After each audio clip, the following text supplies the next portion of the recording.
Germanton multi speciality hospital, doctor Mir Jawad Zar Khan, national award winner, senior orthopaedic surgeon and director of Germanton multi speciality hospital. इनके साथ most senior and well experience doctor की team आपकी खिदमत में रहेगी। अस्सलाम वालेकुम नाज़रीन, 7H न्यूज सच को रखे आपके आगे।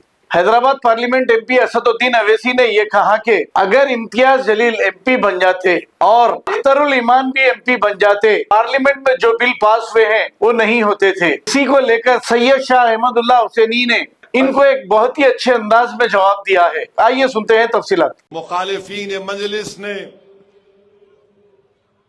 इम्तियाज जलील को पार्लियामेंट में कामयाब होने से रोका। आज मैं आपको खुलकर कह रहा हूं कि अगर काश इम्तियाज जलील और मेरे साथ अख्तरुल ईमान कामयाब हो जाते तो दिल्ली में लोकसभा में नरेंद्र मोदी वक्फ की तरमीमी कानून का बिल नहीं ला सकते थे। असद साहब से ये एक नई बात मालूम हुई। ये सुन के मैं भी थालियां बजाऊंगा, सीटियां मारूंगा, नारे तकबीर चीखूंगा सोचा था, लेकिन ये बात में कहीं पर भी कोई सच्चाई नजर नहीं आई।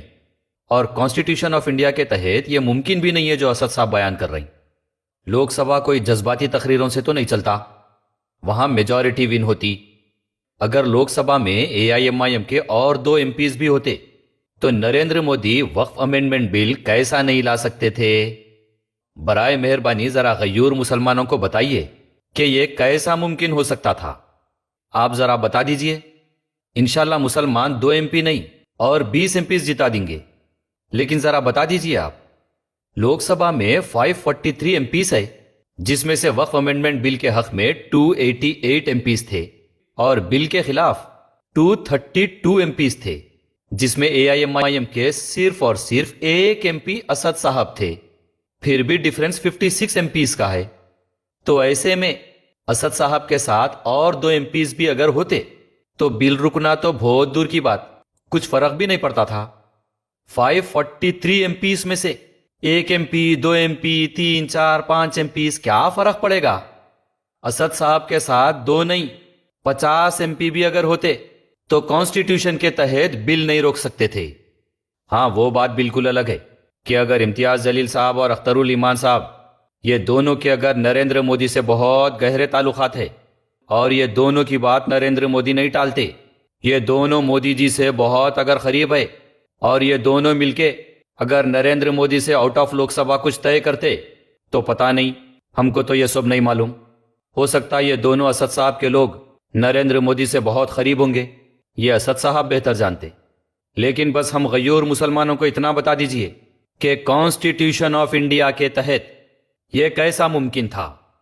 असद साहब के साथ लोकसभा में 2 नहीं और अगर 20-30 MPs भी अगर होते तो वक्फ अमेंडमेंट बिल कैसा रोक सकते थे। अगर अवाम को कुछ पता है तो हमें कमेंट्स बॉक्स में जरूर बताएं। Germanton multi speciality hospital, doctor Mir Jawad Zar Khan, national award winner, senior orthopaedic surgeon and director of Germanton multi speciality hospital. इनके साथ most senior and well experience doctor की टीम आपकी खिदमत में रहेगी। Doctor Wasif Azam, doctor Bharvi Chandori, senior cardiologist और दीगर स्पेशलिस्ट डॉक्टर की टीम खिदमत अंजाम दे रही है। Robotic surgery, advance cath lab, MRI, operation theatre, ICU, 2D ultrasound and pathology laboratory की 24 घंटे इमरजेंसी सर्विस के साथ अपने तमाम अमराज का मुकम्मल इलाज करवाइए। Germanten multi speciality hospital, opposite to pillar number 150, Attapur, Hyderabad. खबर है शहर की, खबर है गाँव की, खबर है सारी दुनिया की। 7H न्यूज पसंद आए तो लाइक कीजिए, शेयर कीजिए और सब्सक्राइब करना ना भूलें। 7H news.